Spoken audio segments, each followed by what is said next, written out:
Blog Talk Radio.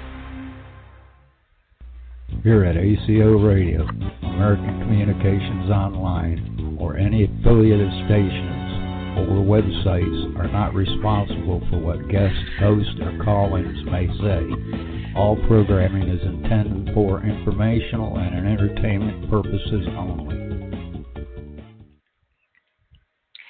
Hello, world. This is TJ Morris, and you're listening to American Communications Online with TJ Morris ET Radio. Hello, all you ground troops spinning around smartly in my ACO club.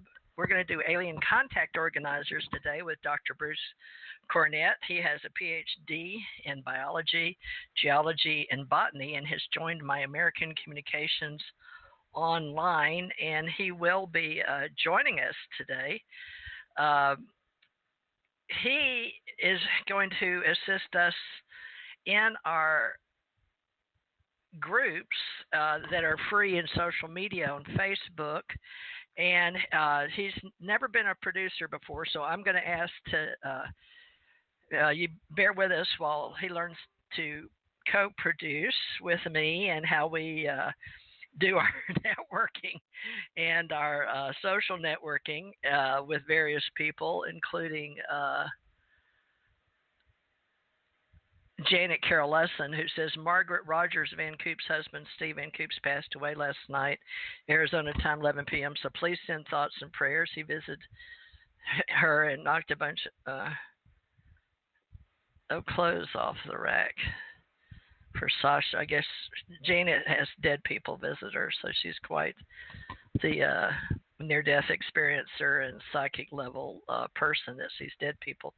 And I don't know if Janet's joining us today or not, because I'm training my new co-producer, Dr. Bruce Cornet, and he has been with me several years, but he has a very long background in visiting UFO events and working with Dr. Bruce Maccabee, and I have photo proof to prove that, but I will let him introduce himself because this wasn't booked today by Janet Carroll Lesson, so I have to call him to save him money, like I do one of my other directors and co-producers, Jan Aldrich. So let's see, 915, and then we're going to see if we can call his friends that are around the world that want to participate in today's panel discussion that we've set up for Dr. Bruce Cornet in El Paso, Texas. So our ACE folk life metaphysicians, and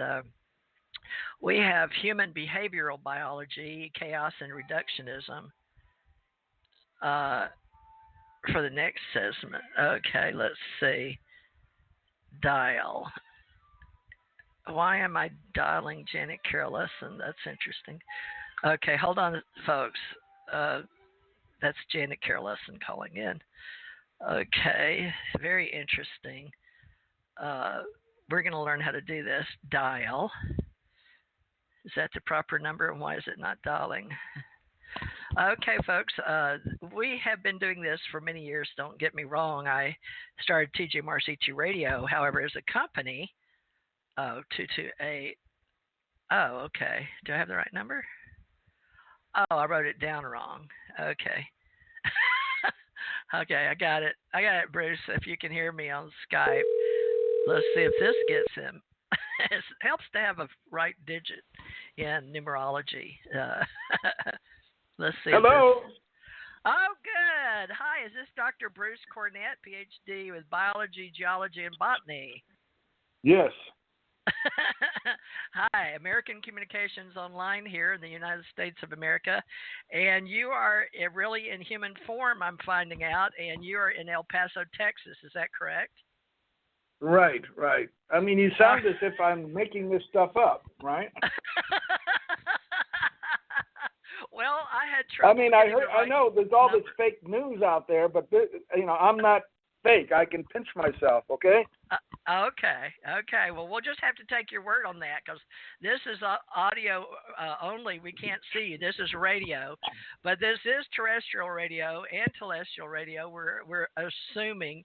But thank you, Dr. Bruce. Now, if you don't mind, before we get started with to see how you and I work together on the planet in 3D, three-dimensional is probably the hardest thing I do, and making it come into fruition as a motivator and a manifester is a lot of fun. So we're going to play together today, folks, with ACE Folklife metaphysicians. And Dr. Bruce, would you consider yourself with the academia world embarrassed that you're associating with my ACE Folklife metaphysicians or not?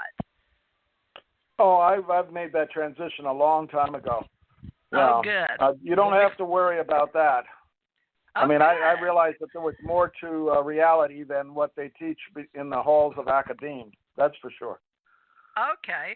Well, do you have a scripted bio there? Because I've only worked with Janet Carolescent as a co-producer in the past, and she did all this for me. So part of your new training will be to read your biology. You can have a short and a long bio for each person you prefer to be in our club. But in the meantime, since you're helping ACO Club and Alien Contact organizers, I guess because Janet Carolescent isn't here and didn't book this, we're going to use gobookme.com, folks, if you want to book me, Theresa J. Morris. And then we're going to use the free Google Calendar for Dr. Bruce Cornet. It's a Google Calendar, and if you get in Gmail, now, Dr. Bruce, do you have a Gmail account, a Google account? Yes, I do. Perfect. Well, that works with our ACO Club.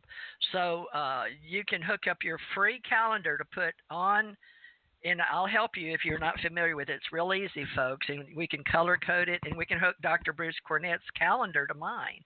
So we will know when he books somebody in our ACO Club as alien contact organizers. But you've got some people that I think it was just me and you talking, but somehow I was busy a month or two ago, and I had to get my co-producer in Hawaii, or with Revolution Radio. I don't even remember now where we produced it because I distribute so many on Stitcher and Spreaker and Spotify and FM radio around the world, blah, blah, blah. But today's show is based basically on our UK listeners because we are the 10 to 12 p.m. show for them in the UK. So we're the late show. We're over the George Noory show. Well, have you called Robert and Jenny yet? Because no, we've got to get you introduced. We've got to introduce you first and explain what we're doing. So why don't you give your short bio, please? Read it. Well, I have 3 degrees in biology, geology, paleobotany, and palynology from the University of Connecticut and from Penn State University. I got my final degree in 1977, so I'm really, one of these old school guys, so to speak. And okay, well that's so I've been in the oil. I've worked in the oil industry for at least 11 years. Even had my own oil company and drilled for wells and did a lot of that stuff in the from 1977 to literally to the year 2000, in that general range. So okay. I've been very busy. Well, you're taking Bob Brown's place, a friend of ours, only in cyberspace. I've never met him in human form. So tell me about Dr. Bob Brown, Producer USA. There's a Bob Brown. I work with several Bob Browns in LinkedIn, folks, and free social media in LinkedIn.com. So would you mind telling me about, because I can't pull up the one that you're going to work with. I know that he was, the one I'm talking about, I believe worked with Wendell Stevens and his wife, Terry. Yes, that's Brown. Bob Brown and Gordon. Yes, his partner, Gordon. Can you tell me anything about them or how you got involved with them? Because he couldn't make the show. He's really, really busy. Plus his daughters, Heather, I think. I don't know if her name's Heather Brown. But Heather, right. All right. Will you tell me how you're involved with them and how long you've known them and any intel for our listening audience? Fine. Okay. I was invited to give as guest speaker for 2 conferences in Albuquerque in August of this year. One was the Coffee 11 Conference. Now, there's Conference of Future Energy. And the other was Extraordinary Technology Conference. And I gave 2 talks there, and Bob Brown and Gordon were present, and they heard me speak. And under the recommendation of Tom Vallone, who organized the Coffee 11 Conference, Bob invited me to talk on at his program next February in Laughlin, Nevada, called the Mega UFO Conference. And so I'm scheduled to be at that week-long conference starting on the 15th of February and ending on the 22nd. And I have 2 talks that I'll be giving on very different subjects.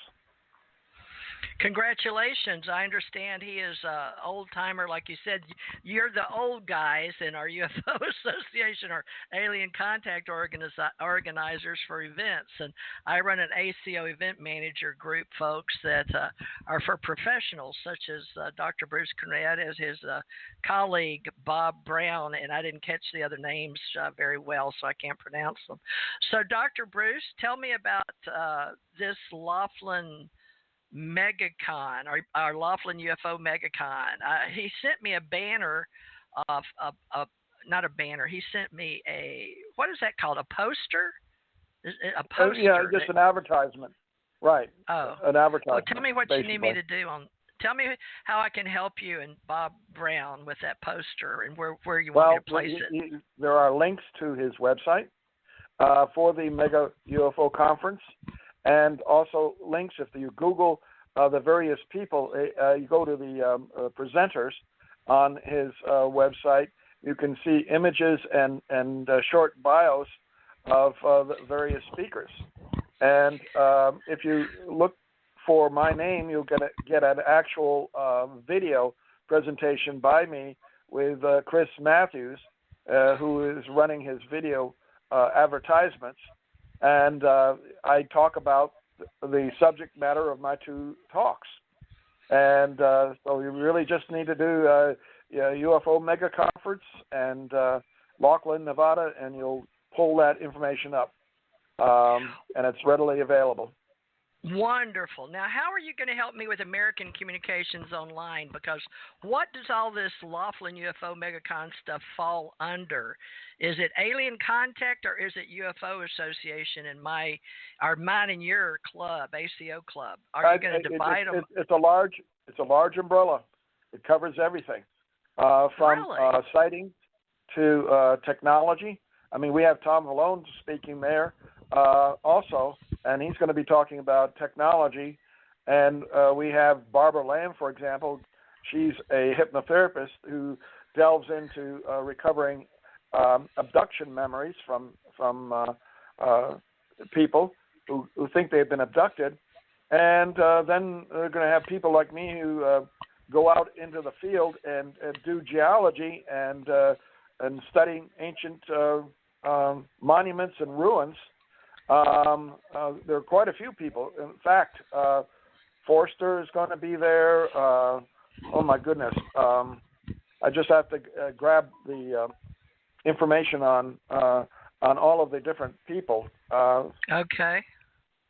If you could do that. I offered my services to Bob Brown, but he was very busy and had Heather get in contact with me. But he sent an email to me saying that I would have to book everybody myself. Well, Lord knows I don't have time for that. So that's Janet Carroll Lesson's claim to fame to be the next Barbara Wawa. But if you want to help her out and bring them on your show on Saturdays, that's up to you. So would you mind getting the list? And that's up to you who you want to bring on Saturdays for the midnight show, all right. The late show in UK. We're all over the world. What date though? You know, there are a lot of Saturdays in the year. You're the only one that books Saturday. Okay, very good. I'm not letting Janet right now. Okay. I'd like you to start with Brad Olson, if you don't mind, unless Janet did book him. I asked Janet to book Brad Olson because I already knew him, and he's worked with me before, and I promoted him in years past. And there was another speaker I don't know, so you'd have to call them out. But do you see any of them you know personally that you can just say, okay, I want to book you on the 4 to 6 or the 8 to 10 on Saturday? You know anybody besides Brad? Oh, I know a lot of people that are on Facebook that I could ask to be on our show. Okay. One person in particular, I heard her interviewed on Revolution Radio on Robert Morningstar's program about 4 days ago, and it was on this woman that lives in Milwaukee, and she is has had an enormous amount of contact with the shadow government and all of the things that go on with them with relative to abductions and ETs. So she would definitely be somebody I would like to have on board. And also there are other people that I know that I've talked to and actually been on shows with that I can contact too. So there's a whole range of subjects. Okay, well, you sound like you're off and running then for 2020. Folks, we welcome Dr. Bruce Cornet. That's known me the last few years. We have recordings on him. You can find them on TJ Marsh ET Radio, Revolution.radio. He's on Spreaker for sure. You can go to Spreaker.com, put in probably my name, Theresa J. Morris, or TJ Marsh Radio, to find Dr. Bruce Cornet in the past.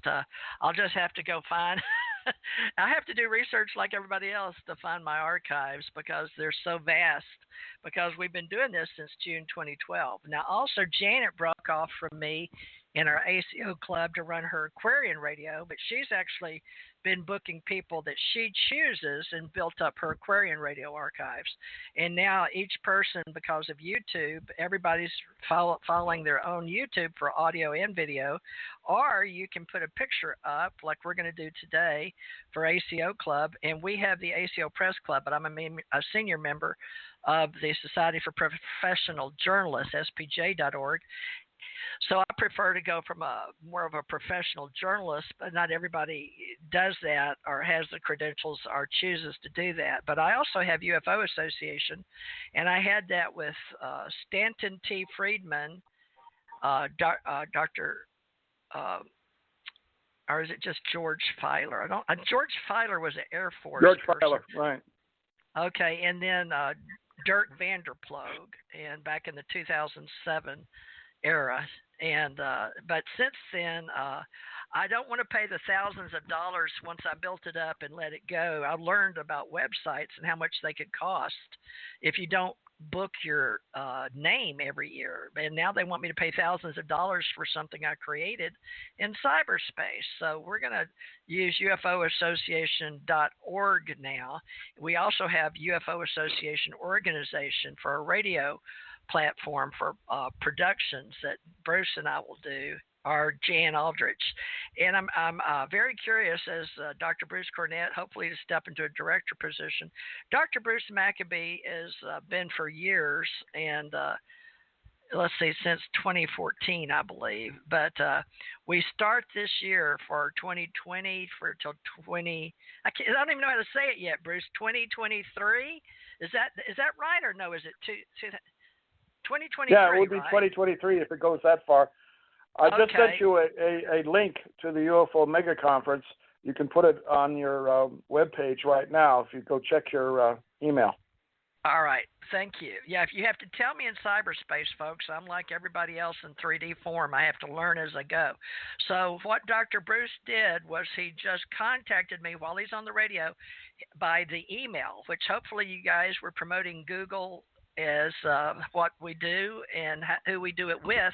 It's free if you'd like to have a Google account. My company is American Communications Online. This is Dr. Bruce Cornet. and he is promoting 2020 Laughlin UFO Mega Conference on YouTube.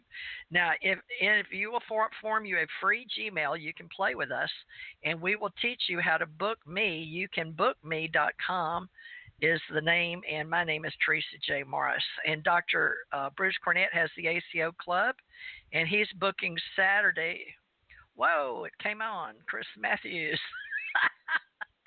Okay, let's see. Control C.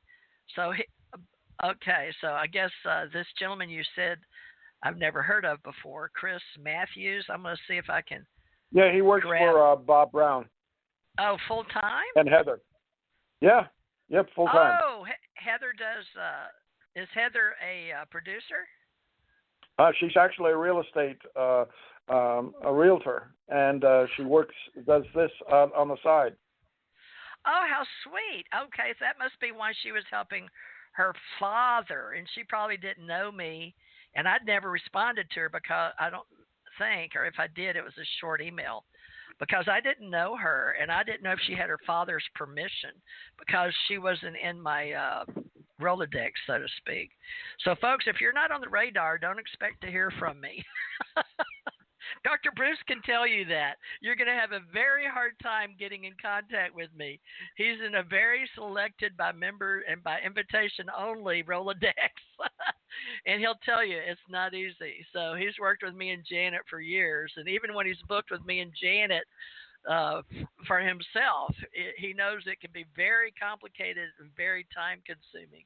So, Dr. Bruce, would you like me to try to get on some of your guests for your own show today? Yes, I would, very much. All right. I'm going to try. You want to tell us about them before we bring them on? Do you have their bio by chance? Well, I'll give a little bit of a background. I met them through the Mount Franklin UAP group here in El Paso, Texas. And they have some property out at Waco Tanks, which is about 35 miles east of El Paso, out in the middle of the Waco Valley and desert out there. And I used to live out there, have a family out there more than a decade ago. And so that was a link that made me, very want to go back out and visit him. And I did, and we became friends. And Robert is a trucker. At this particular time in his life, he's planning on going into other things. He'll tell you about that. And he has a wife by the name of Jenny, who has their 1-year-old baby named Aurora, and they'll tell you about her. And she is 7 months pregnant and going to have another girl. And so they are building a family right now. But it wasn't until about 4 years ago. He'll fill you in that something major happened in their lives, and it changed their whole perspective on extraterrestrials. Up until that point, they weren't interested in UFOs or alien abductions. They'd heard about them, but it was only then when they started having kids that they realized that. And were told by the ETs that their children are special children. They're what we generally could call star children. They have had their DNA tweaked, improved, so to speak, and Robert will inform you about what he's been told on this and what is happening to the human race and what the ETs are doing to us in order to bring us up to their level of evolution, so to speak.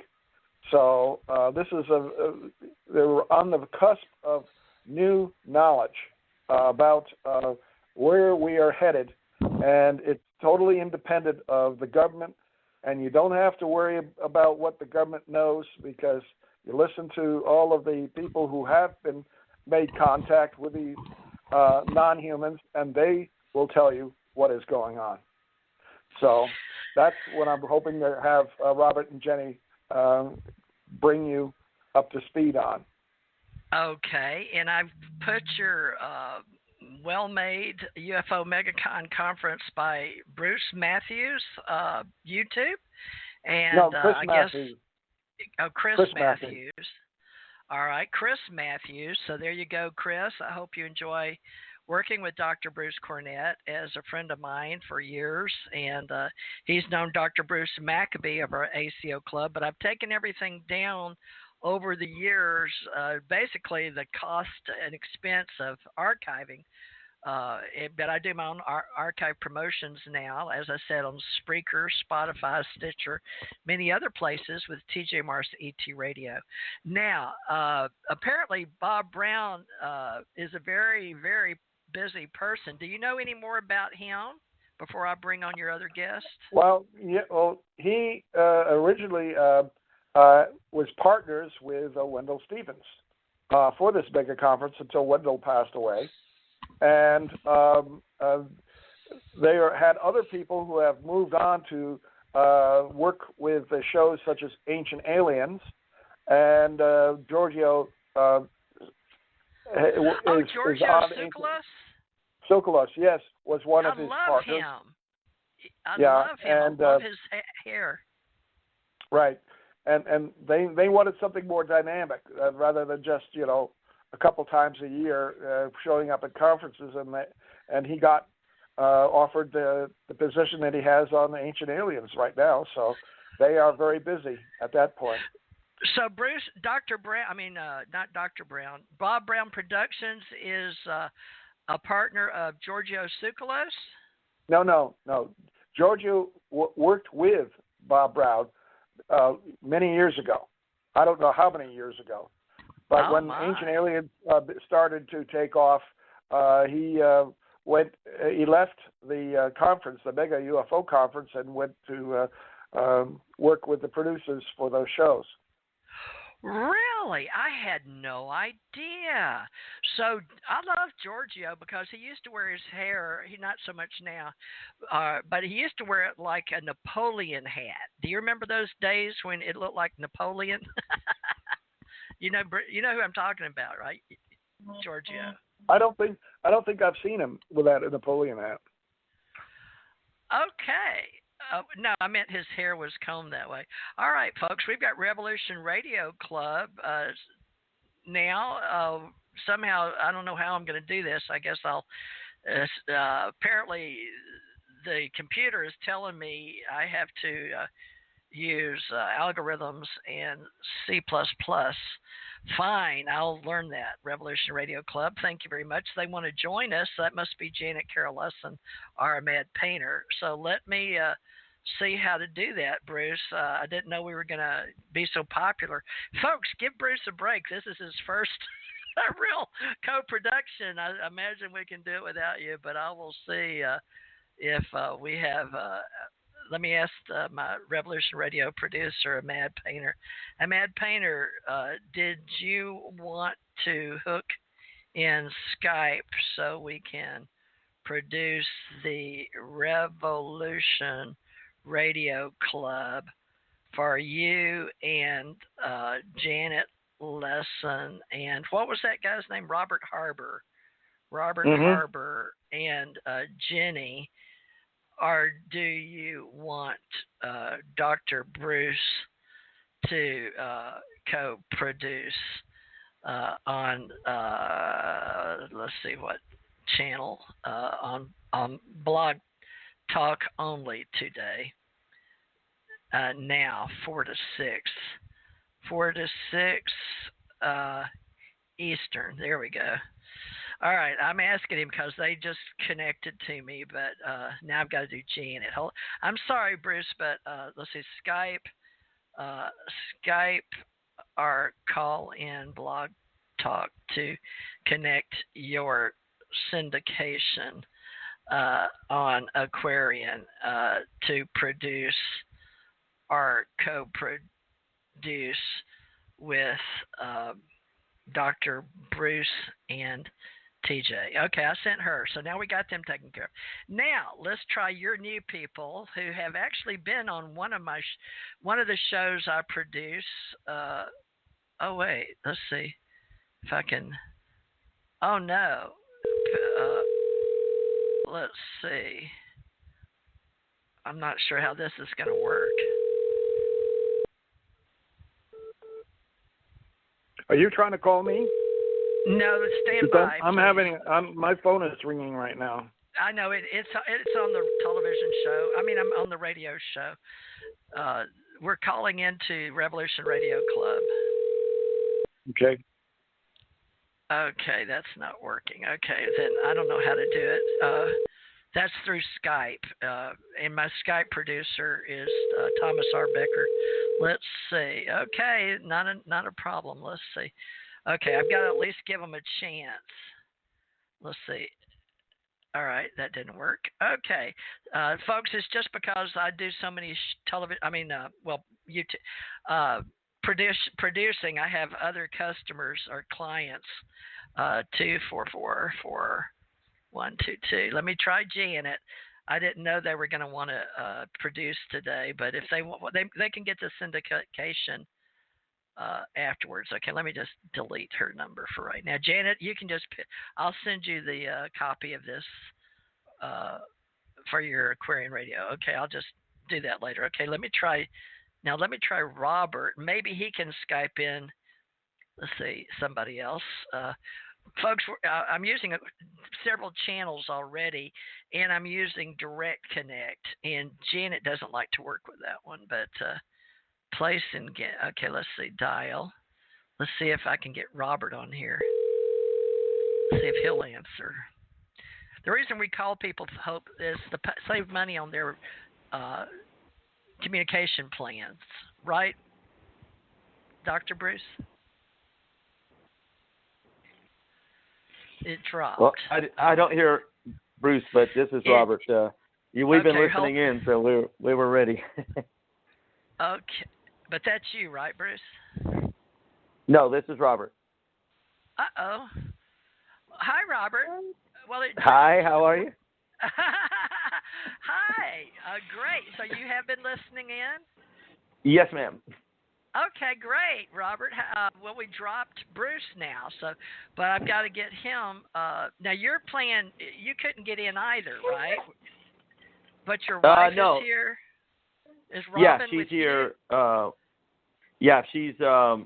She's here. Hang on just a second. Let me. Okay, well, you know how to do Skype and to bring her in then. Do you have a Skype number you can give me I can use or no?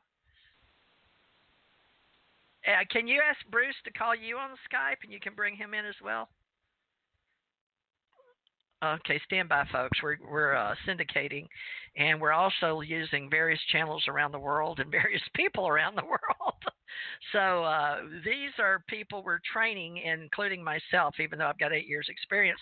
What happens is they're updating everything, and I've gone from 4G to 5G, and things have gotten actually simpler to connect and reconnect with new equipment and old equipment. But some people have, believe it or not, Windows 7, and it doesn't work that great with Windows 10, or so some producers are saying. So we have various producers that use podcasting, live radio shows, and we also play archives and recorded live shows that, well, they're live, and like right now we're recording this in syndication.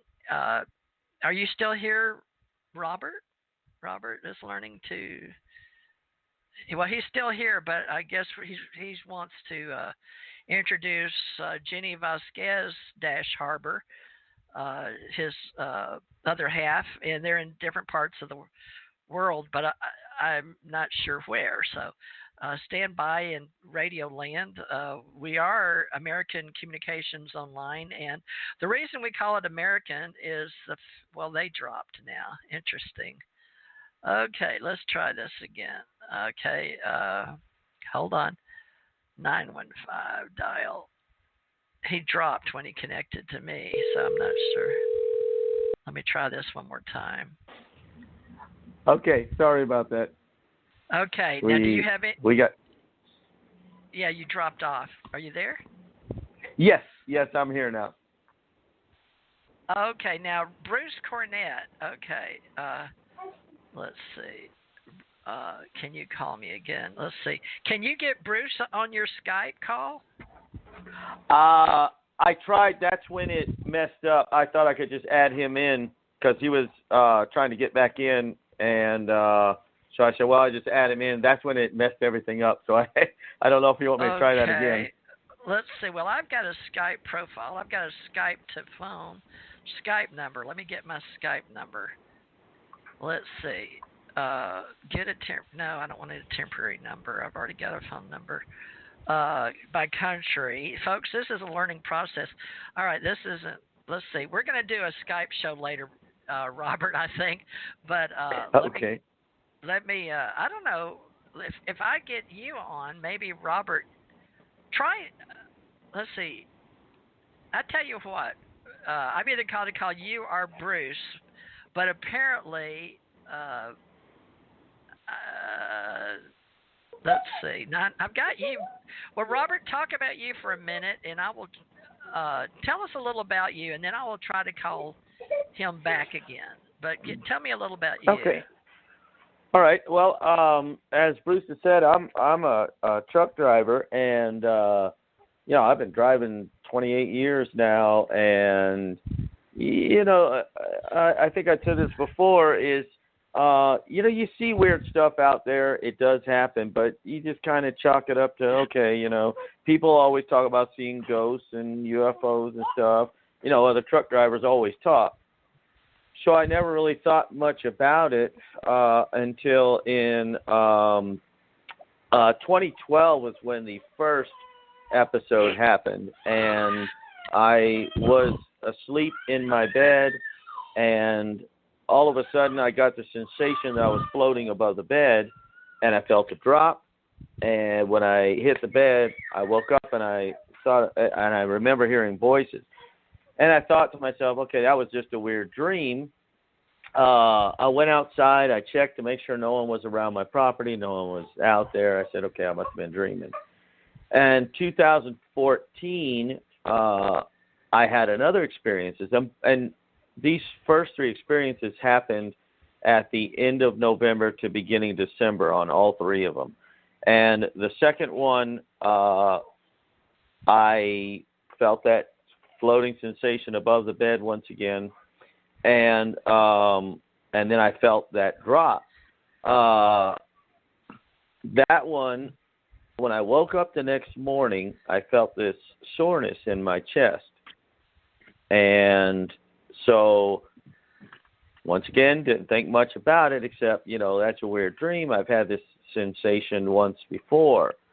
And then I was taken one more time.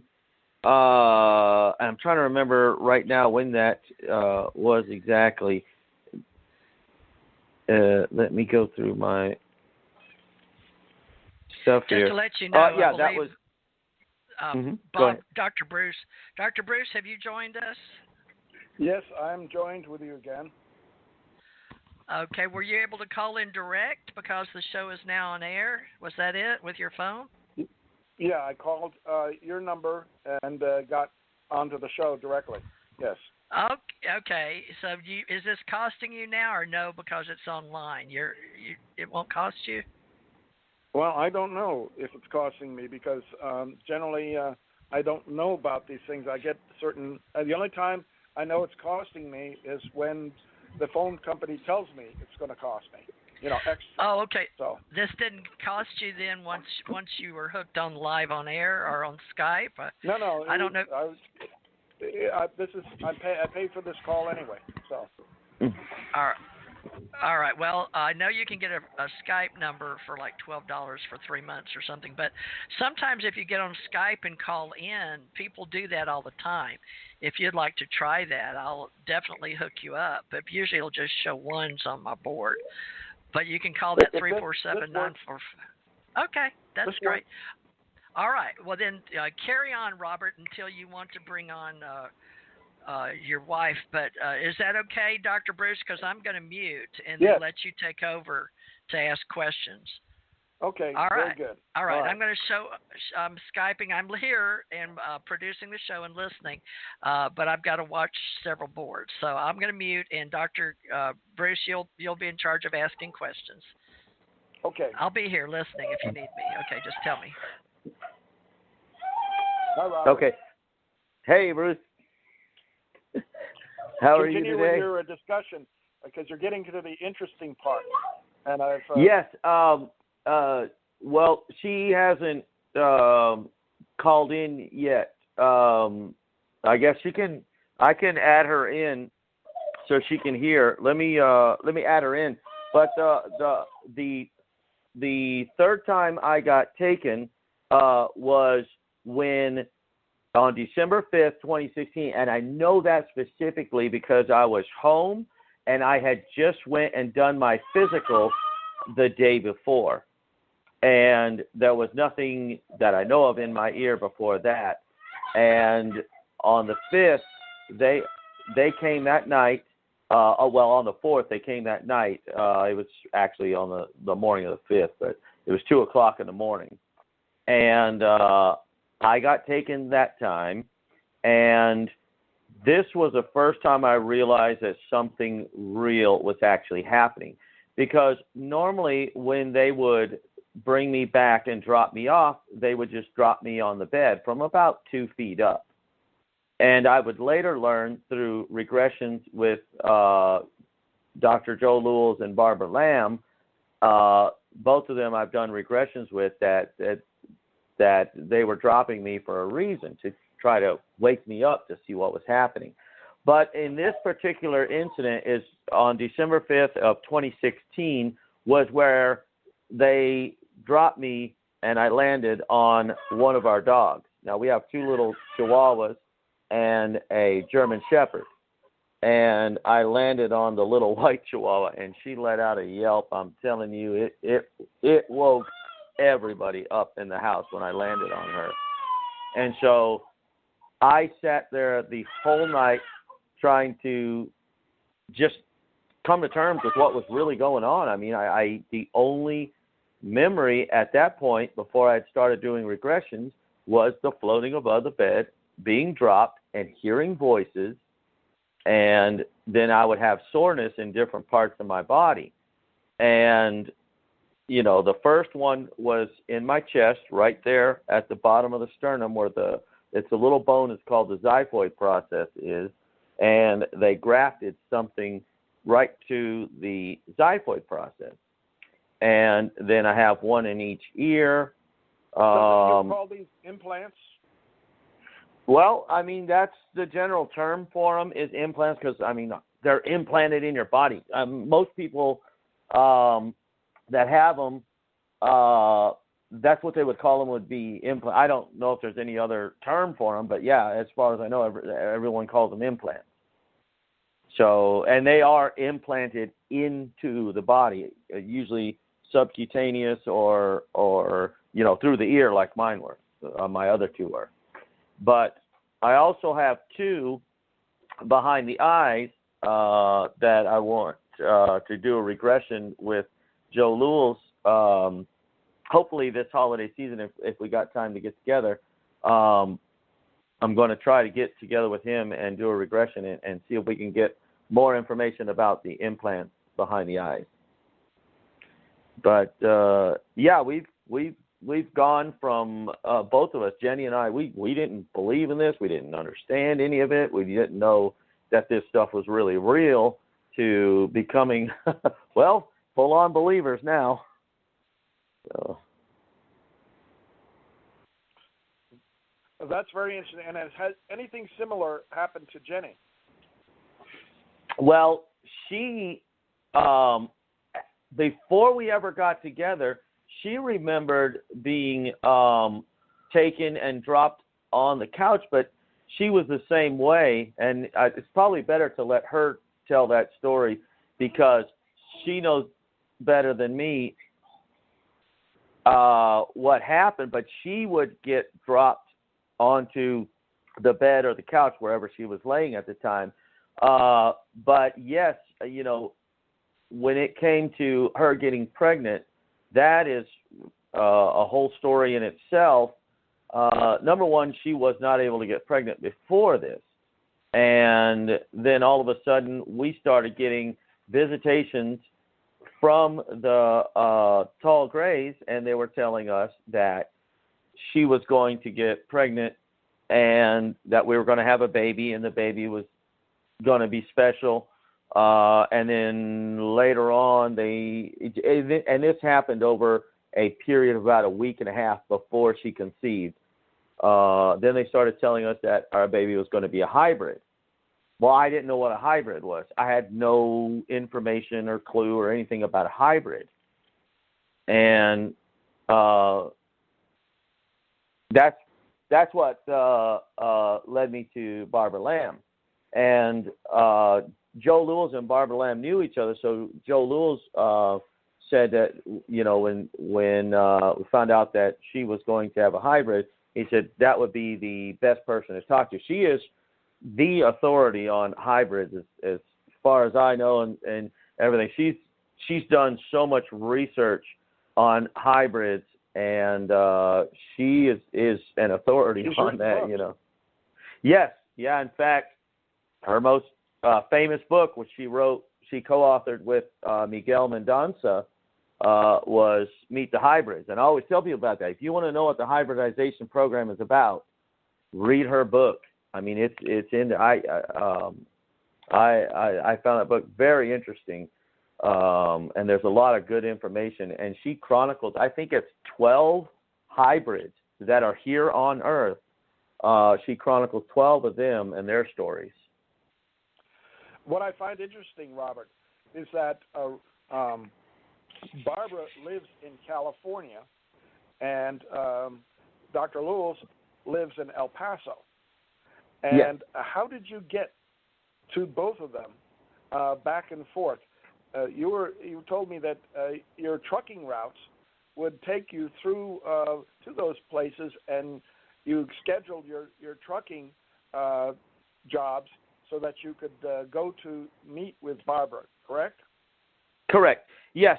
Anytime I'm here in El Paso, I'll meet with Joe Lewis when I'm ready to do a hypnotherapy session, and when he's got time. Now, he's a very busy man, also, and so trying to schedule it, with me never knowing when I'll be in town, is kind of difficult, to match up both of our schedules. But we do try to schedule sessions, and then anytime I have time on a load or after a load, and I'm going to be either in L.A. or San Diego, I'll go down and meet with Barbara Lamb in San Diego, because it's only a couple hours drive from L.A. to San Diego. So I'll take the time and spend the fuel just to go down to San Diego to meet with her, because that's how important it is now. I mean, like I said, you could have asked me this years ago, and I would have said, I didn't believe in any of this, and I wouldn't have seen the importance in it. But now that I'm understanding more of what's going on, I realize just how crucial. There's actually 3 people that are very crucial in my understanding of this, and that's Annie Getchman, Joe Lewis, and Barbara Lamb. Those 3 are just, they have opened my eyes so much. And that's why I always mention Joe Lewis with one L. I don't know why I did that on the first show. It's one L at the end, by the way. That's a little joke between me and him. I know how to spell his name, and I screwed up the first time. And what's sad is I had his book right in front of me when I spelled his name last, but it's Lewels, one L on the end. But anyway, Lewel. I still don't get it. Yeah, one L. Lels on the end. Yeah. Lewes as in Sam. S as in Sam. Okay, now I got it.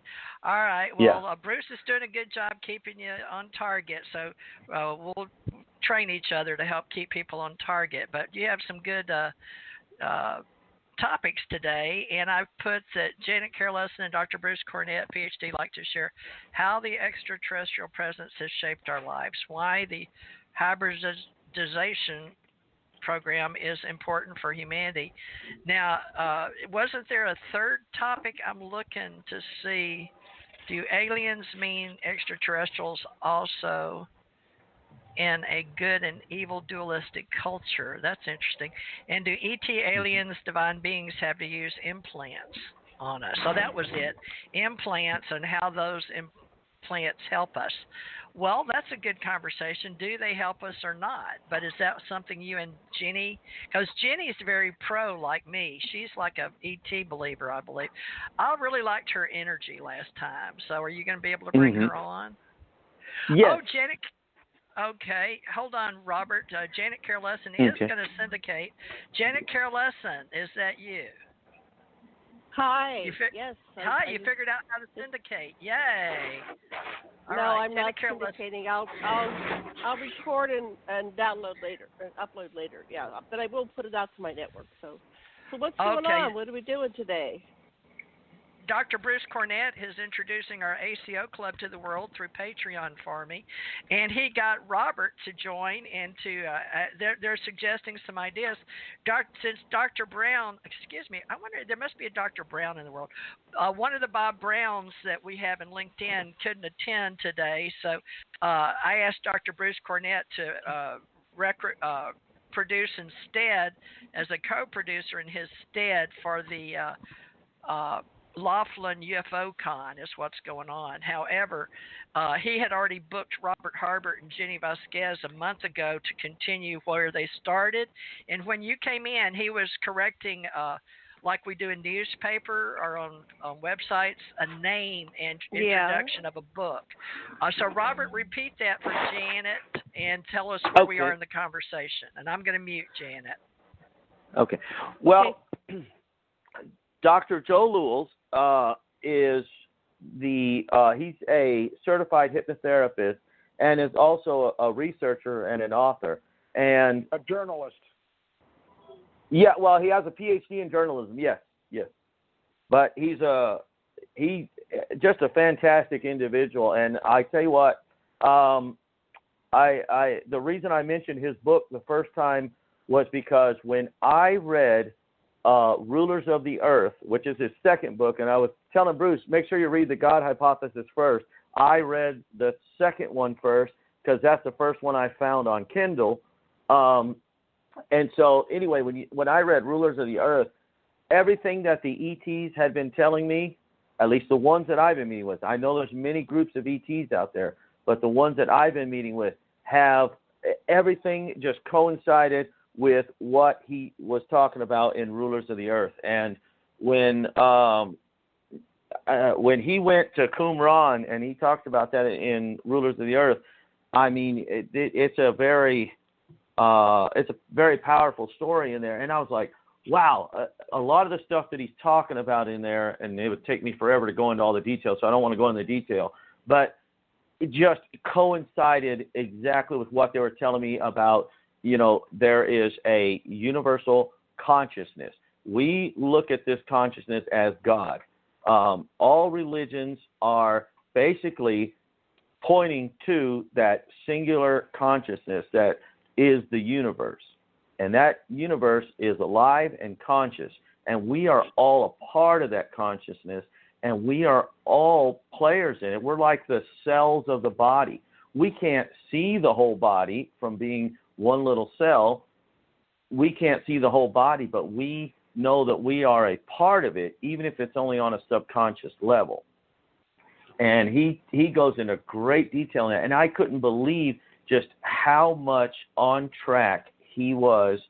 And that's why I pushed his book, because it really shaped my understanding, especially when what the ETs told me during a regression with Barbara Lamb, that exactly coincided with what he was talking about in the book. And that's why I really pushed Rulers of the Earth. And the God Hypothesis is really good too, but he takes a more personal approach in Rulers of the Earth. And in fact, he adds his personal experiences a lot more, I believe, in Rulers of the Earth. And it just blew me away. I was like, wow, okay, this is what they're talking about, and that's what he's talking about. I mean, he's on track. He's definitely, he's got a good understanding of this. Well, Robert, the God Hypothesis, he published first in 1995. That's a Correct. long time ago. That's 24 years ago. This is the thing. Yep. Then Go ahead. the Rulers of the Earth came out, I believe, in 2007, but he had a reprint of the God Hypothesis in 2005. So yes. He's very current right now with all of this information. In fact, when he wrote the God Hypothesis, I mean, everybody was still focused on the nuts and bolts aspect of it. So for him to be talking about that back then, was just, he had insight into this, and he talks about his experiences in both of those books, in fact. But, to be talking about the spiritual connection back in 1995, I wish I would have read it back in 1995 when he first wrote it, because maybe it would have shaped my understanding better when I started having the experiences. Also, my experiences with the spiritual realm and with the ET realm began after my late wife's death in 1991, and then in 92 to 94, I started having a lot of contact with the spiritual world and the ET world, and I was learning at that time what Dr. Lewis published in 95. And what is amazing is that it took me all the way up until around 2010 to be able to piece together everything that he has talked about in his books. Mm-hmm. Right. Yeah. Yeah. And what that little girl said too. Who is that in the background that's going to be on recording? That is our daughter Aurora, and she was over there saying "I love you." She is our hybrid child, and she is very exceptional. Oh my goodness, this girl knows how to make phone calls on the phone. She knows how to her speech is coming along. It's getting clearer and clearer, and she's gotten into saying she just started getting into saying sentences now, and she can say "I love you, Daddy," or Dada. She says "I love you, Dada," "I love you, Mama," and she is just exceptional. She's 1 year and 3 months, and she was born 2 months early. Wow. So, okay. Well, do you want to bring her up on your Skype or however you're connected into the interdimensional world here in cyberspace with American Communications Online? I think we're just through. Yeah, this is shown as a regular phone call. It didn't come through on the Skype for some reason. Oh, okay. Well, how are we hearing her? Is that because you haven't introduced Jenny yet, or where's the daughter? I'm actually home now. The first time we were on the show with you, I was on the road and Jenny was home. But we're actually here at home now, enjoying the vacation. Okay. So all three of you together. Yes. That's when we can hear her in the background. Okay, well, this time you're in the same location. Folks, in case you don't understand, there's a lot to hooking up, but it's like the old telephone. This is like a party line. Yeah. And so you're going to hear this is live, so I can't mute the baby, and apparently he can't either. So if you hear a child in the background, she has a name, and Janet Carol Lesson is here. There's Robert, no muting babies. No muting That's babies. right. You can't mute a baby. That's true. Okay. So let me get she back may be to. cute, but she is spoiled. Mm-hmm. Has Jenny got a chance to introduce herself? Robert? Okay, she's right here. I'm right here.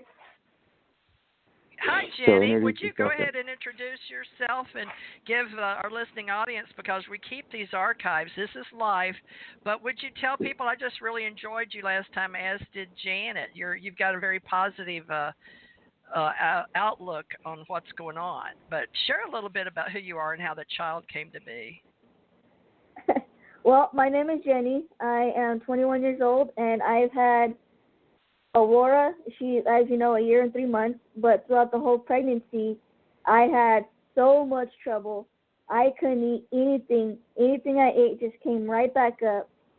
And now she will eat whatever she sees in front of her. And I'm like, okay, why couldn't you do that when I had you in my stomach? I had so much trouble. I nearly died thankfully I didn't. Injection. And I had 2 injections now. The first one was on my left leg, and I told Robert I thought it was a bug bite, but he didn't believe me. So he took a picture of it just in case, and thankfully he did, because after he did, it disappeared within the hour. And that was within 3 months. No, these happened. Actually, the first one happened. We were going down the road, and she felt this. All of a sudden, this itching on her leg, and she went to scratch it, and she felt the bump. And when she pulled up her sweat and looked at it, it had 6 symmetrical holes around the outside and 1 in the middle. And I know we sent those pictures the first time. I didn't get a chance today because we just barely got it home in time to call in. So I was like, oh my goodness, I don't have a chance to get all these pictures sent in. But if you look at the previous show that we did, all the pictures should be there. Yeah, these were definitely not by a doctor. This was done by the ETs. Well, no, it was done by Dr. Al Ian. Yeah, I always tell people that Aurora's doctor, when they ask who her doctor is, and she does have a regular doctor, but when they ask us who her doctor is, I always tell them her doctor is Dr. Al Ian. But anyway, we're all on mute so we can hear you better. Just so you know why there's no giggle factor here, because I was laughing. I did get it, so. But we can't respond fast enough. Yeah, so, sorry. Al-E-N. Yeah, like the alien, little alien. Now, alien. That's cute. Sorry, that's cute. We'll have to use that one, Janet. We'll have to use that. Yeah, Al-Ian, yes, okay. Now, may I ask you a question, Robert? With you being a truck driver, are you familiar with Little Alien? Because this was the perfect segue into what happened in September. I want to have you guys, as a truck driver, I used to be on the road, folks, for 8 years. I went coast to coast, but I did travel Area 51 area, S4 in the back roads, and we had a lot of our truck drivers that we knew about toxins and things driving on base to burn things up, and then there was a class action suit. But anyway, we decided to have promote Alien, including me, on TheresaJMorris.com and some of my blogs and things like that. Little Alien, INN, is at 9631 Old Mill Road, Alamo, Nevada, 89001. Their phone number is 775-529-2515. And I'd like, are you up on the, I don't know if you do any journalism or articles, but have you done anything or know anything about the story that was bringing people around the world together at the Little Alien in the park and all of that in Nevada? Are you familiar with that story, since we're talking Little Alien? Yes, you're talking about the Storm Area 51 event? Yes, could you update people on that information, please? Anything you know about it, or just tell the story? Right. Well, first of all, the Little Alien, I just have to say, we've gone there. We took Aurora there. We got her some outfits from there. Yeah, she was just a few months old. This was before the Storm Area 51 event. But the Storm Area 51, they were trying to get, I think they got like a couple of million people to sign up on Facebook. And I can't remember the guy's name right now offhand who started the thing on Facebook, but he wanted everyone to meet there, and they were going to try to storm Area 51 was what it was. And thankfully, only a few hundred people showed up at Area 51. The police actually were out there, and so was the National Guard, and had it closed down, had the roads closed down so you couldn't get to it. And so a lot of people met at the little Alien in Rachel, and then they had something going on in Las Vegas. And thankfully it was very peaceful, and they didn't actually try to storm the base, because there were plans to storm it from the back side of the base, which I don't even know. That's all desert, and trying to get in from the back side of the base, I don't even know if they would make it across the desert. It's pretty rough desert through there. Thank you. Now, September 20th to the 23rd, folks, we are planning on promoting that with many of our friends in 2020. So mark that on your calendars. I don't know if I'll be there covering it, but I'm sure many of my alien friends will be there. So I am Theresa J. Morris, an ET radio show host and producer, and I work with people like Dr. Bruce Cornet and Janet Carolesson, who are both presenters at UFO events, and we have formed the Alien Contact Organizers Group and have been in business since 2014 right here on TJ Morris ET Radio. Janet Carolesson is my co-producer of that Alien Contact Organizers, and we have her with the Ascension Center organization in Hawaii as one of our metaphysical and ACE folk life centers, and her husband is an anthropologist, Dr. Alexander Philip Lesson, who prefers Sasha Lesson, and he is an author of many of the Anunnaki stories. However, right now he is working on a book that is about comparative religions that we're working on, and I have Theresa of Ascension I did with Bill Tracer, and we started Theresa of Ascension for the Ascension Age, and then Janet and I introduced 12-12-12 together right here in 2019 as 333 in honor of my daughter, who everybody knows numerology in 333, but we are ACE folk life metaphysicians, and we have various people that have joined our free social media groups. If you're interested in our ACO club, we have many social media groups. I have thousands and thousands of people with over 8 years experience in helping them in free social media. But now we're going to patreon.com. So if you'd like to join us, patreon.com/Theresa with an H, Theresa J. Morris. Please join us there, and it's only $1 a month to help keep us alive and well right here on Theresa J. Morris ET Radio, and I pay the bills here, and over $300 a month just on syndication and getting us out to the right places, because Spreaker costs me roughly $55 a month, and one cost me $19.99. So there's my pitch on the hour. So back to Dr. Bruce Cornet, who is our co-producer today. Dr. Bruce, I'm now muting, and you are to direct Robert through this. Keep going in. Yes, thank you very much, Theresa. Robert, very much enjoyed your description of what has been transpiring in your life. What is your most recent contact? Well, the most recent one was dealing with our second daughter, which will be due in February.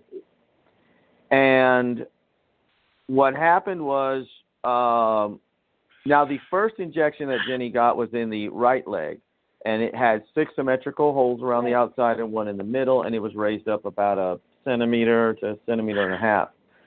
Well, we were walking in the truck stop, and something went by and just stung her on the leg, on the left calf this time, in the same spot, actually, that the other one did on the right leg. This one stung her on the left leg as we were walking into the truck stop.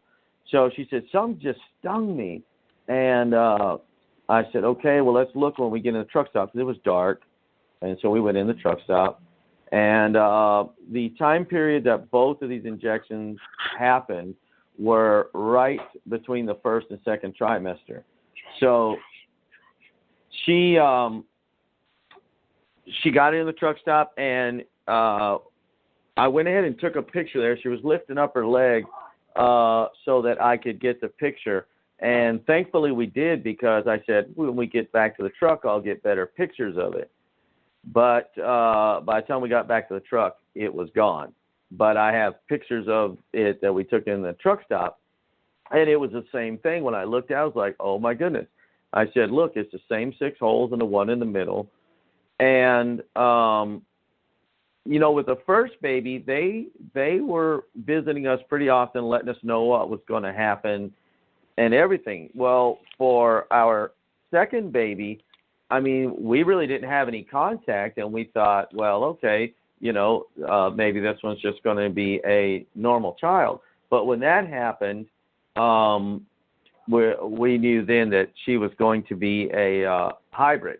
And then just a couple of months after that, they came to me in a dream. Now, a lot of times I would be taken up to the ship physically, but for both Aurora and now our second baby, they came to me in a dream and told me, you're going to have a girl, and she's going to be a hybrid. And then they gave Jenny the name, and that's why Aurora has the name Aurora Azteca. This time, I was the one they gave the dream to, and they told us that it's going to be a girl, and that we are to name her Alara. And Jenny just got the sonograms. That's what I was trying to think of. The sonograms to confirm just this last week, and it is a girl. So they have not lied to us yet. They know what they're talking about, and because everyone kept telling me, oh, you're going to have a boy this time, you're going to have a boy. And I'm like, no, we're going to have a girl. And they kept asking, how do you know? And I said, well, I just know. And so when she got this confirmed this last week, they did 2 different sonograms on 2 different days, and they said it's a girl. And I was like, well, there you go. Now we can tell everyone what her name is going to be. I said, because they had given us the name months before. Alara Aria. Yep, her name will be Alara Aria. That's the hybrid. Oh, yeah, that too. But yeah, so that's the most recent stuff that's happened. Robert? How do you and Jenny take all of this? I mean, this is quite an amazing events that are happening in your life that you could never have imagined before this stuff started. Correct?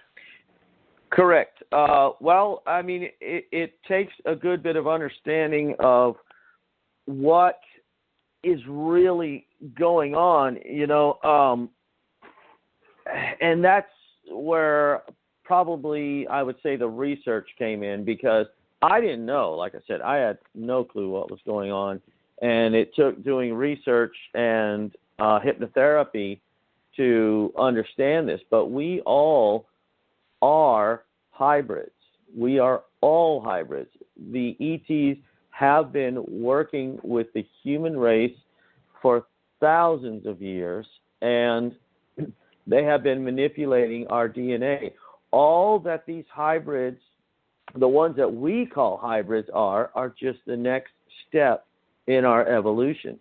They're manipulating our DNA, and the point is to raise our consciousness, because everything's about consciousness. We are not conscious because we are alive. We are alive because we are conscious. Very good. Yes. I like that, Bruce. Exists. I like that, Bruce. Yes. Okay, yeah, back our on you. Consciousness exists independent of our physical being. And it's because we have consciousnness that we recognize our being. Yes. We are conscious beings, and we are just the physical world is just a creation of consciousness. That's all it is. And that's why a lot of people believe that this might be a holographic universe, which is probably an accurate description, but it's because this entire universe and everything in it was created by consciousness. Well, as you said earlier on in the program, you said that the ET said that there is an ultimate consciousness that we associate with the Creator God, correct? Yes. And that yes. the entire universe is conscious. Correct. So and we're just like the individual cells within this consciousness that we are part of a much greater being, not just ourselves. Like every cell within your body is a living entity in and of itself.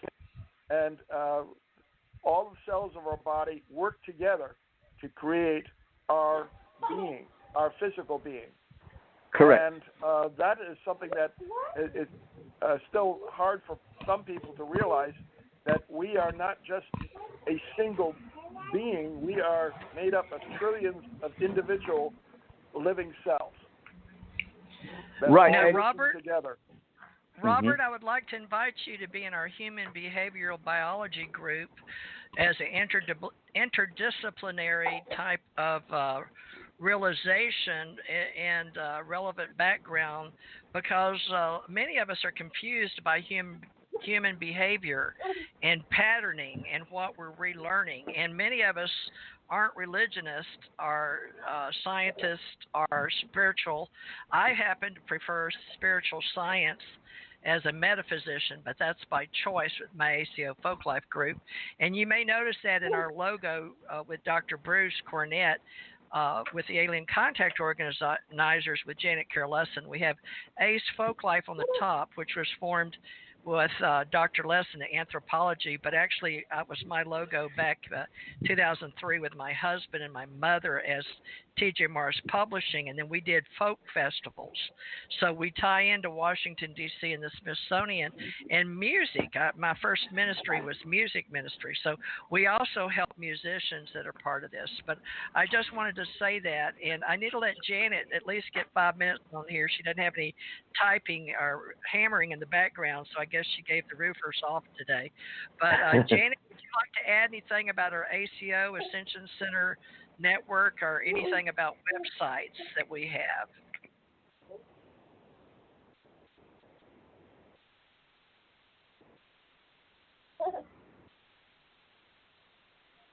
Or not?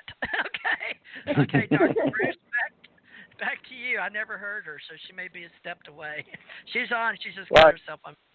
But Dr. Bruce, give her about 5 minutes to promote Ascension Center Hawaii and building a new roof on our thing. But we each have a Patreon if you're interested in any of our personal books. And if you don't, then they will be building them. But if you'd like to contribute to ACO Club, you can go to patreon.com/Theresa J. Morris. And it's not required that you help us, but we're trying to build something with it. I can help pay the bills that cost me roughly $500 a month to produce various shows like this, and I've been doing it 8 years, so I'm not going to stop. I just keep spending more money. But Bruce is finding people that haven't had a chance to tell their story, and that's where Robert came in with their group in El Paso. So hopefully, if you have a meetup group, it's $25 a month. I have one of those here too. So I do it, but I have retired, and I have a little bit of money that I can spend on my club, ACO Club, to bring you people like Robert and Dr. Bruce. So back to you, Dr. Bruce and Robert. And Janet, if she comes on. Okay, bye. Yes. And Robert, so right now, where are you in preparing for the next girl in your life? Well, we're actually going to be switching careers because, truck driving is probably not the best when you have little children. So I've gone through raising two already, and I was away most of the time. And, it takes a toll on them in the long run. So yes, it does. Having a job where I can stay at home is important now. And so Jenny and I are both going through a hypnotherapy course because hypnotherapy has really helped me, and this is something I would have never thought of doing years ago, but as much as it's helped me, I think there is a need, especially here in El Paso, for people to be able to do hypnotherapy. You can help people in so many ways, including in the contactee and abduction syndrome, and people who have different disorders can all be helped through hypnotherapy. And so and in fact, regular medicine now is turning to things like hypnotherapy to help certain patients. So it's going to be even more booming a career than it has been in the past, and it's been a pretty good career for most people in the past. But I think it's going to become even more important because as these hybrid children, and there are many, many, many hybrids being born now. I believe it's more than ever before. The numbers of children that are going to be hybrid are going to increase, and then those will be the normal children, and then the next step of the evolution, we'll call those hybrids, But they are going to be more spiritual. They're going to be more connected to the spiritual realm, and to be able to connect them to their host spirits or ETs or entities, whatever you want to think of them, is going to be a big help so they can have that connection. And so I think hypnotherapy will be a good career for us to get into, and that's what we're doing. Hypnotherapy is also a way for people to connect with their subconscious, to realize what's going on in their minds that they're not consciously aware of. And many people were born with telepathic capability, and then they quickly learned that this was not something that they could share with other people if they could figure something out or know something that somebody else was thinking. As a consequence, many of us have had our psychic capabilities programmed out of us as children. And with these new hybrids, I think that the trend is going to be more towards special people that with psychic capabilities. I had the opportunity of living 7 years with a woman who was extraordinarily psychic. And she had telepathic capability, precognitive capability. She could see into the future. She could move, telekinetic capability. She could move objects with her mind. She could control electronics with her mind. And I witnessed all of this. And that was my first exposure to this type of capability. I had never had that in my training within my college years. So, that was in preparation in '92 for my introduction to our visitors, our non-human technology. And I have a book out that I recently published called Unconventional Aerial Phenomena in the Hudson and Wallkill River Valley of New York. And it is about an 11-year study that I did in documenting over 137 close encounters with non-human technology. So that allowed me to get into this phenomena much more than most people will. Right. Yeah, and that's the thing. You hit the nail on the head. These children that are coming now are going to be very spiritually connected. They will be, like you said, telepathic. They will be able to communicate much more easily with the beings than we are.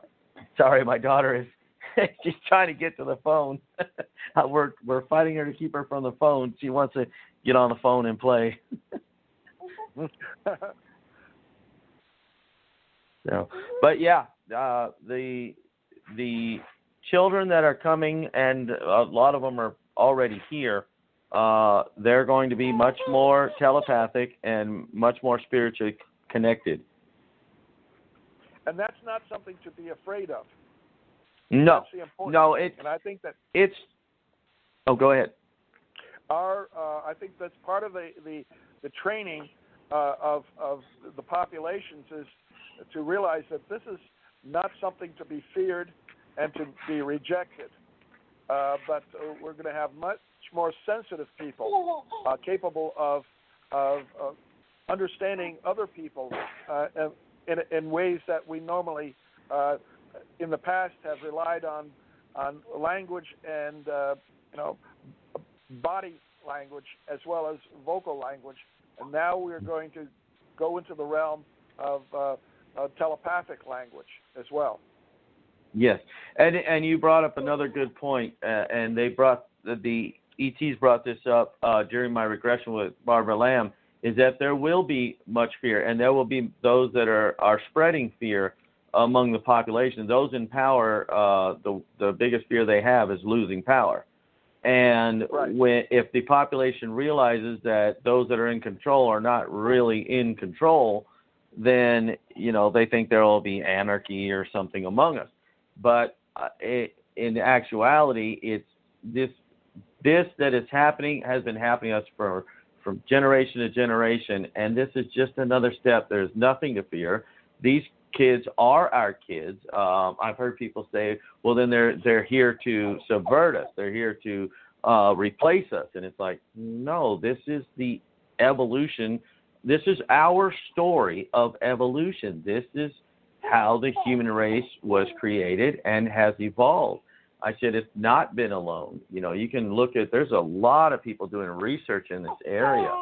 And the more archaeologists find, it seems like we're pushing the date of the beginning of civilization back farther and farther because we're realizing that, we've been around much longer than we previously thought, and that we have been much more technologically advanced than we thought before. People still don't know how these megalithic structures were built, and that's something that Dr. Bruce Cornet and I have talked about on several occasions now, because I've had some questions, and since he is a archaeologist and paleobotanist, it's like, a geologist and a paleobotanist, like, okay, he might have some answers for me on this, or at least be able to steer me in the right direction and understanding some of this stuff.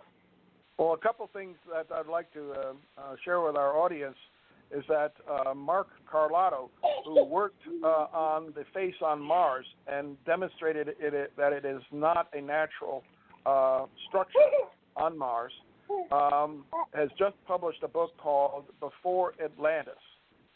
And it is a marvelous book on attempting to age date the various megalithic structures around the planet that are on various ley lines and put them into some sort of a sequential order that goes back before the end of the last ice age.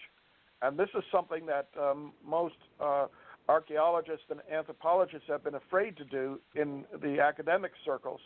Anybody who pushed human civilization back before 6,000 years was ridiculed and rejected from the academic community.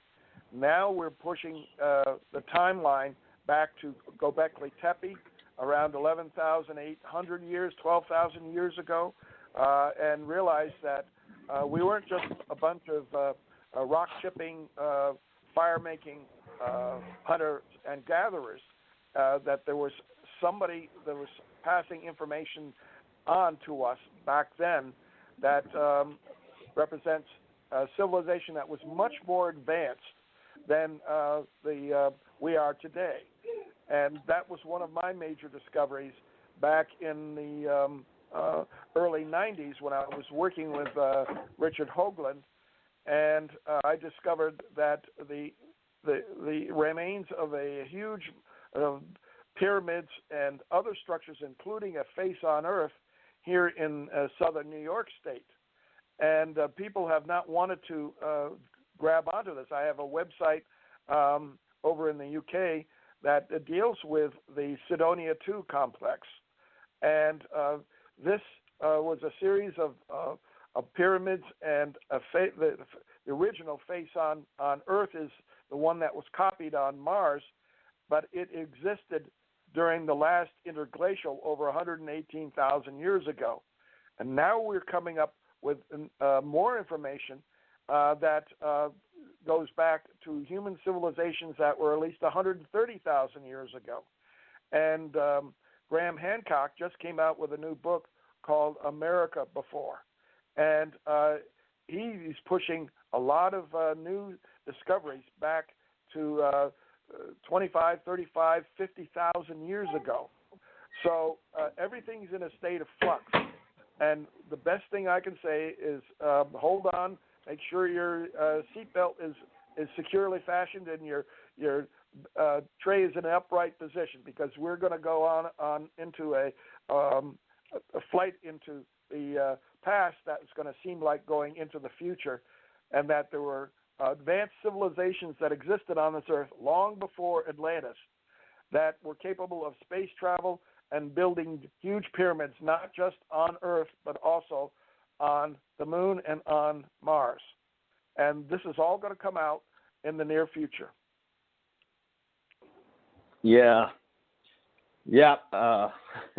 I really believe that because, well, you look at what NASA is telling us now on Mars, and I mean, the ETs haven't told me this, but through the research, I believe that, we were either on Mars before we were on Earth, or, as you said, they were here on Earth, we've been to Mars, and we've been back, because there's a lot of stuff coming out even from NASA, where they're talking about there is something like 31% more oxygen on Mars than they previously realized. And then, many people have researched the structures around the Cydonia Mensae area and done mathematical computations between those, and show that they show patterns. And there's so much I think that's going to be coming out in the near future, because the information is starting to get overwhelming for past civilizations that date back hundreds of thousands, if not millions of years. Correct. So, I believe that, we're going to find out within the next few years. And NASA even announced that within the next, 5 years, they will be able to announce life on Mars, whether past or present. Can I interject in here? Sure.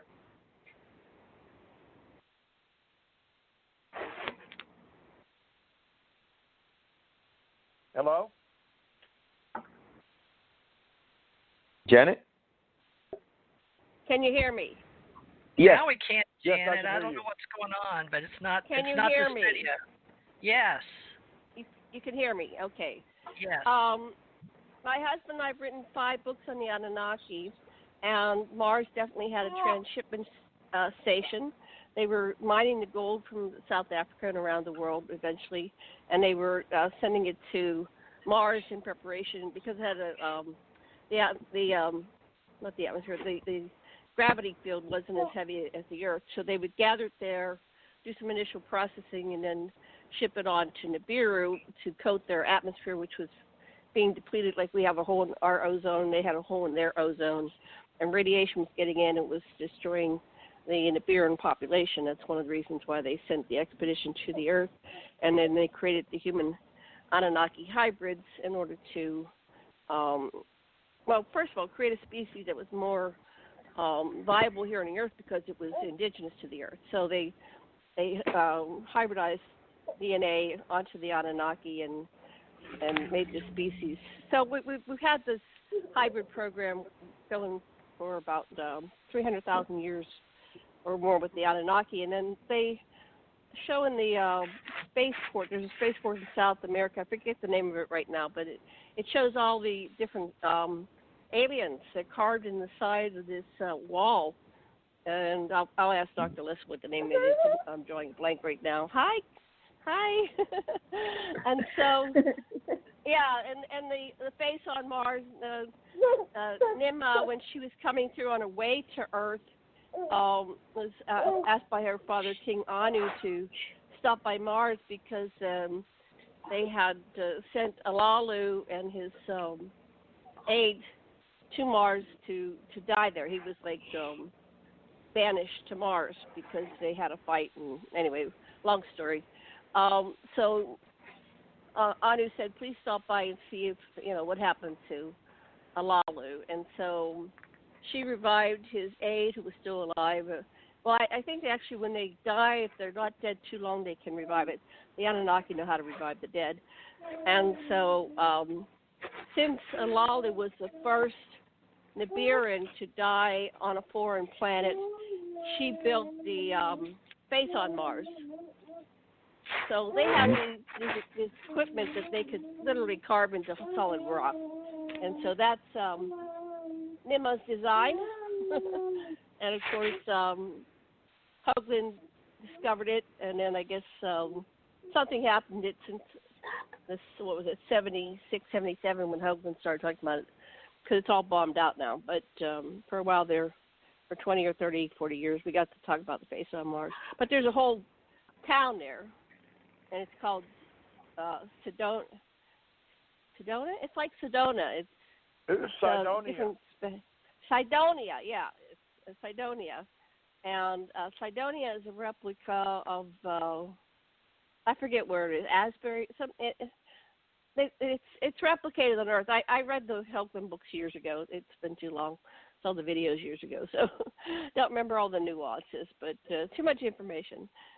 So anyway, yes, of course they already have a Mars base. They have people there on Mars. They got little whistleblowers that are coming forth and saying they did a tour on Mars, and so all this is coming out, and that's why Trump, started the space branch, but that's only a cover up.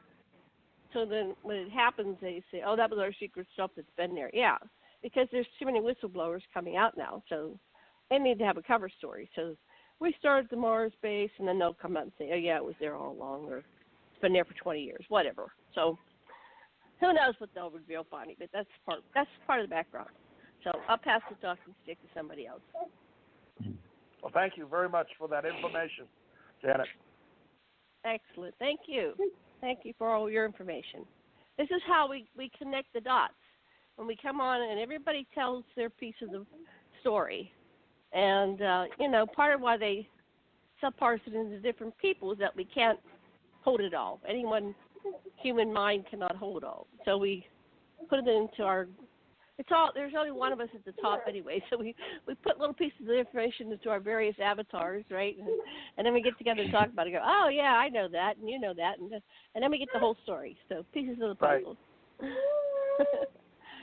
All right. Yep. I'm going to mute now. I think I'm really going to mute. Okay. Well, okay. But, Aurora is not muting at all. No.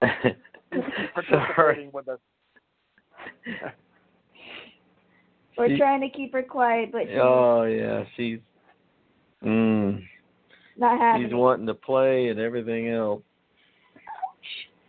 I'm playing on my belly. Ouch.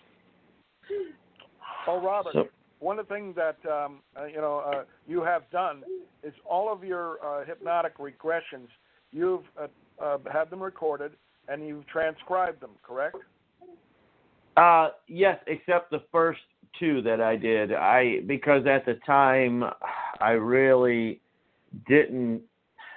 Well, first of all, I didn't believe that what was happening was real, and so I did not record the first two.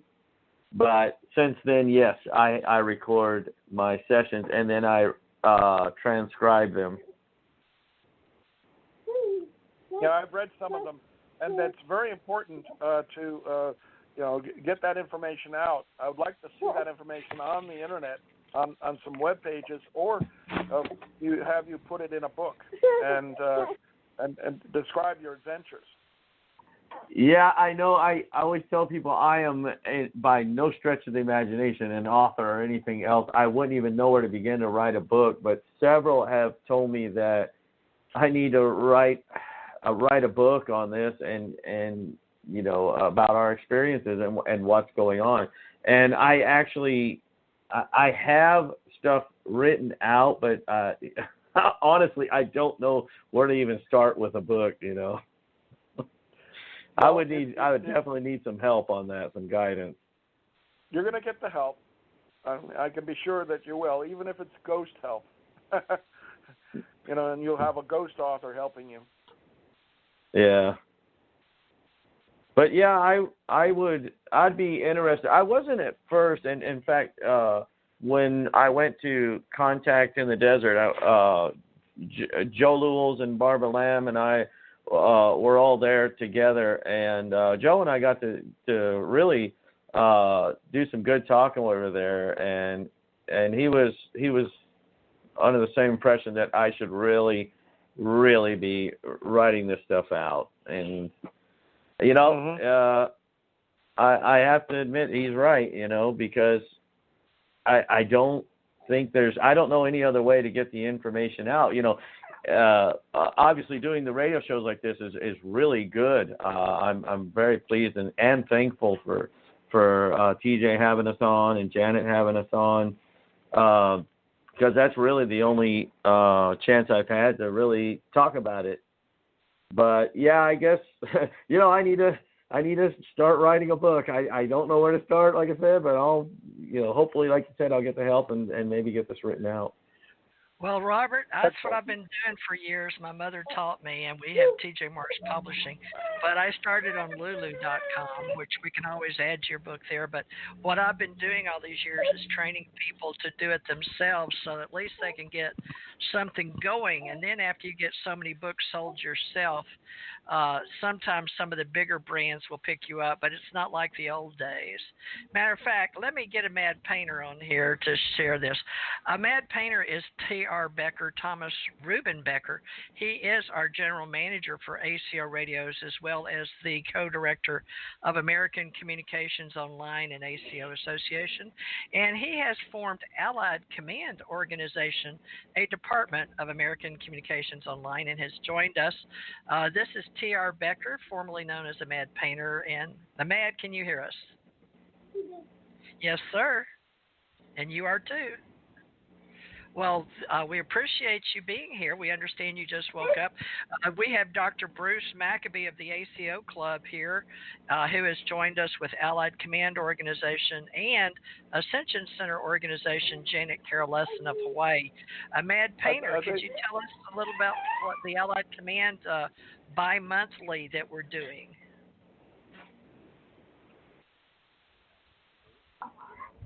Oh, no. We can't hear Mad Painter. We can't hear Mad Painter. If he's talking, we can't hear him. They can't hear you, Mad, so I don't know why. You didn't call into the show. Oh, okay. Well, you'd have to call in. Oh, your head's not working. Okay, Bruce they can't Cornet, hear you. Not Bruce Maccabee. Oh, it's Dr. Bruce Cornet today. Not Dr. Bruce Maccabee. Yeah. Okay, I will tell them about your magazine, Doctor. About my book? Okay. Okay, I didn't know you fell off a ladder. All right, I'm so sorry, Ahmed. We missed you so much. All right, will you call me today or tomorrow when you have time, or you want me just to meet you on your program? Are you going to do your program Sunday? All right, that's 11 to 3. All right, this isn't being heard, so let me get back to the show, Ahmed. But if you can call in and just, if you want to, 347. Okay. All right, love you. I'm going to let you off here. Okay, bye. Okay, I'm sorry, folks. He called me in. I thought you could hear, but apparently you can't. So he did that intentionally because he said he fell and he's hurting really bad. He's a physical painter during the day, but he runs several of our, my stuff. But anyway, I appreciate him and Janet Carroll Lesson and I and him pay separate bills, but we also pay bills together. And I guess we can start paying some more bills with Dr. Bruce Cornet and Robert because they're doing a pretty darn good job without a Mad today. So I'm impressed. Janet, how about you? Yeah, I'm sorry I wasn't here for the whole thing. I had fallen asleep too. It's a rainy day. Oh, okay. It's a rainy day here too. That's odd. Cold. So, Bruce, is it raining in Texas? No, it's parts of Texas, the east, southeast, yes. But here in West Texas, it's nice, clear skies, cold and clear. Robert, Yep. where are you? Are you in Texas? And if you are, please tell us your location, your county, your city, and All if right. you can do a meetup group in the future when y'all get organized in 2020. Well, we're actually just a few miles down the road from Bruce. We are in El Paso, and yeah, like you said, it was a clear day, a little bit cold and windy, but no, the weather's been pretty good. Well, is Saturdays available for you to continue? But Dr. Bruce Cornet, being that he does conventions, he has a lot of friends in the business he can bring on in our ACO club. But it's up to you. If you think you may want to join us, you can just go to patreon.com and see Theresa J. Morris and whichever club you want to join. But you're welcome to come back again in the future or help him get up meetup groups or whatever you guys feel like doing. Tell us what kind of energy you got coming up for 2020. Well, like I say, we are hoping to switch careers in this next year once we get our schooling done, and so yeah, we'll hopefully be able to set our hours, so we should be able to work around any schedules. We're hoping that's kind of the biggest thing, is be able to be with the kids and be able to set our own hours and not have to be apart, because that's the toughest thing about being a truck driver, as I'm sure you know from years of doing it. Oh yeah, that's the toughest part. Can I ask right. you, do you have, now I was over the road 18-wheeler, but I pulled preferably dry van, okay? And did we establish, do you do van, or do you do like log hauling chaining, or do you do reefers, or what kind of, I'm just curious, we've only got 10 minutes left, so just so people, because we get a lot of truck drivers that listen to us. Mm-hmm. Well, I started out hauling dry van for many years, but the job I'm in now, I don't haul any freight. All I do is deliver trailers to people, whether it be tankers or new, like I pick up from utility trailers a lot, from Great Dane. I pick up new trailers and deliver them. It's a very easy job. And then we do shows. We do a lot of shows, like we do a lot of Disney on Ice and stuff like that, where we haul the stuff in for them. So it's a lot easier work, and you can basically take off when you want, and you just let them know when you're ready to go back to work. Well, do you keep up with the Disney on Ice schedule? Because I've never seen one of those shows, but I'd love to. Do you promote anybody or anything other than our new Alien Contact organization with Dr. Bruce? Yeah, no, I don't really keep up with the schedule for Disney on Ice, only because there's several shows running throughout the U.S., and you may deliver one show, and then you might be sent to do some empty trailer work or something like that, and then you might go pick up another show. That's because they run more than one show throughout the U.S. So, no, I honestly don't keep up with it. In fact, usually when I get into the city where I'm picking up or delivering is when I see the billboards for when the show is going to happen. Well, I started promoting alienology probably before anybody else did. I made up with Daryl Sims, and he was my first alienologist. But I've noticed recently that one of our friends that does the IUFO Congress, what's his name? Alejandro Rojas, who is a real estate agent and has a partner. He just did one because I was doing a point of contact on Facebook, social media, with a friend named Rick Doty, and he did I talked to Rick Doty and told him what all I wanted to do, and then he said later on he'd get with me. He never did because he was traveling doing History Channels. He's under contract in California with a couple of people, including Nick Pope, and all these people were in our groups in the beginning years and years ago. But that's how I know them in social media now. They all joined me on Facebook. So Facebook has been good for hooking people to me, right, in social media, but not doing much for my ACO club. But I'm just in 2020 going to start promoting alien contact organizers with my Ascension Center organization, and also my Revolution Radio Club with Mad Painter. And Dr. Bruce Maccabee, he is doing some television shows now, but maybe Dr. Bruce can pick up his slack in the last two years or so. But I love Dr. Bruce Maccabee, so I apologize, Bruce.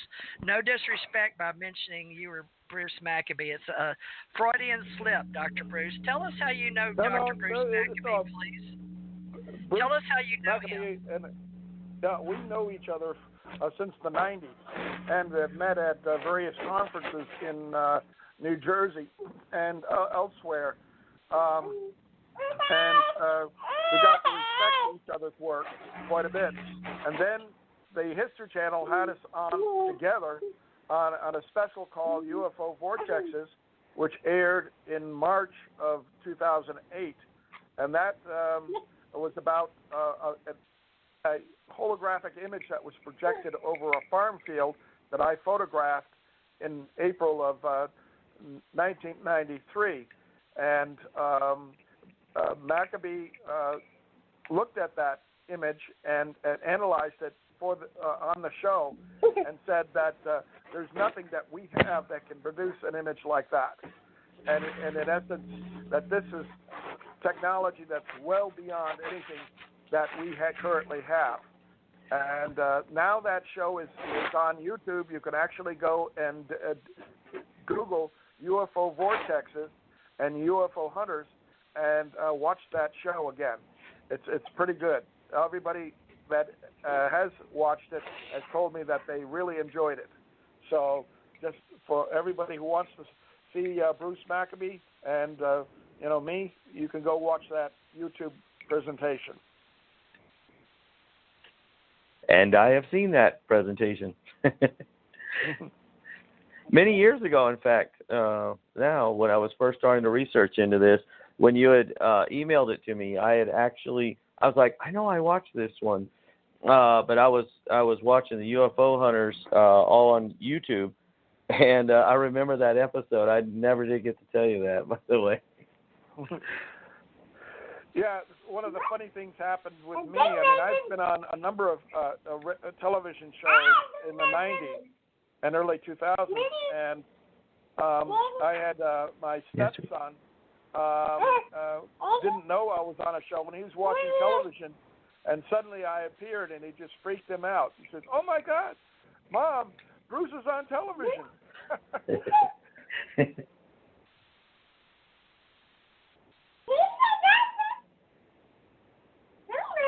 That's right, Aurora. Yep, she's trying to talk. She wants to talk to everybody. Did you want to say hi? Can you say hi to everybody? Say hi. Say hi. Say hi. Oh, boy. Yeah. Say hi. She'll usually say hi, and then she waves to you at the same time, even if it's just an audio call. But she loves to say hi and wave, but I can't get her to do it now. Say hi. Hi. Say hi. And she'll say bye too. Oh yeah, she'll say bye. She's coming along quite well. Okay, I'm back. I had to take a quick little short break. Nature called, folks. I apologize. All right, we've got 3 minutes, Bruce. Would you like to tell everybody how to contact us and all of that? ACO Club. I think we have a radio. A group, or there's several pages, folks, all kind to reach Theresa J. Morris and Dr. Bruce Cornet. But Bruce, please, while we're organizing our ACO club, I said patreon.com is the easiest way if you want to help us, / Theresa J. Morris. How do they contact you, Bruce? Well, they can contact me through my email at cornetbruce@yahoo.com or cornetbruce3@gmail.com. All right, cornetbruce3@gmail.com, folks. Janet Carolesson, aquarianradio@gmail.com, and TJ Morris Agency, if you'd like our assistance in your book publishing, in your chapters, etc., or if you would like to be marketed and promoted in our ACO club with Dr. Bruce Cornet and Robert Harbor and Jenny, if we can get them where we can mute their baby, they can come back. But she is definitely trust me, she's going to be doing more than radio in the future. I'm sure she can't wait to be at all these UFO events and things that Dr. Bruce Cornet will be at the Laughlin UFO MegaCon. It is Bob Brown Productions, and he's been in business probably 30 years or so.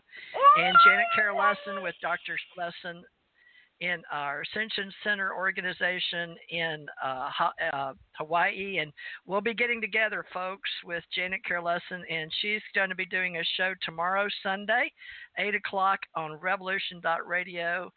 And in the morning, please join a Mad Painter 11 to 3. Jenny and Robert, you're welcome to join him tomorrow 11 to 3. Just tune into Revolution.radio Studio B. You just go on Revolution.radio Studio B. And brushes. Yeah. And we'll be back Thursday for Portal Stargate. Janet, we've only got a minute left. Go ahead and enter. We can go over a minute or two, but tell them whatever you want. Oh, just wanted to invite you to come on to my show. What is it called? Sacred Matrix on Sunday. Stargate Cosmos will not be on for the next 2 weeks due to the holiday season. So Sacred Matrix on Sunday with, who was it? Bridget is our last show of 2019. So do join us. All right. So she's closing out one show. Sit Twitch. We're going to have Sit Twitch on. That's a group on another show on Revolution Radio, and we're going to be talking about paranormal ghosts and all kinds of stuff like that. So, all right. So Portal Stargate. Going off, and 29th Sit Twitch. On, do we have anybody Sunday. on Portal Stargate Thursday? Mine and your show? I think this is the last. We have. Yeah, we do. We have Ronnie Dawson. Oh, Ronnie Dawson. That's right. He was on last week. Yeah. Yeah, my birthday, folks. Thursday. December 26th. Please tune in. It's my birthday. Same time today. It's on Revolution.radio 4 to 6. This is our regular time, 4 to 6. But we do mini shows, and I can book 2 hours a day.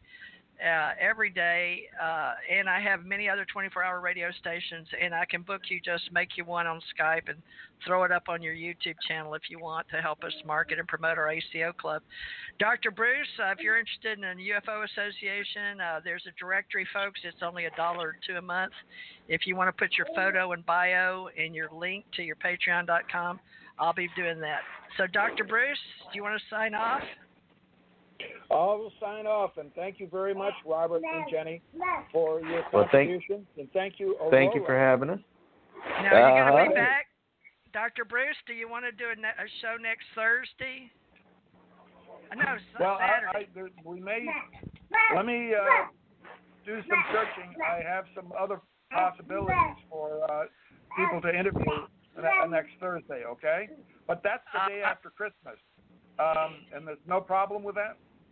No. Well, the timing is I have a show on another channel, but I can't book that 2 hour, but I can do you a 2 hour after, preferably Thursday night, 8 to 10 Eastern. You'll have to pick up the late show on my birthday.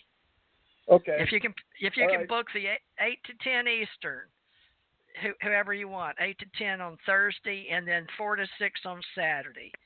So you and Robert can work on the 4 to 6. Okay, let me see what I can cook up.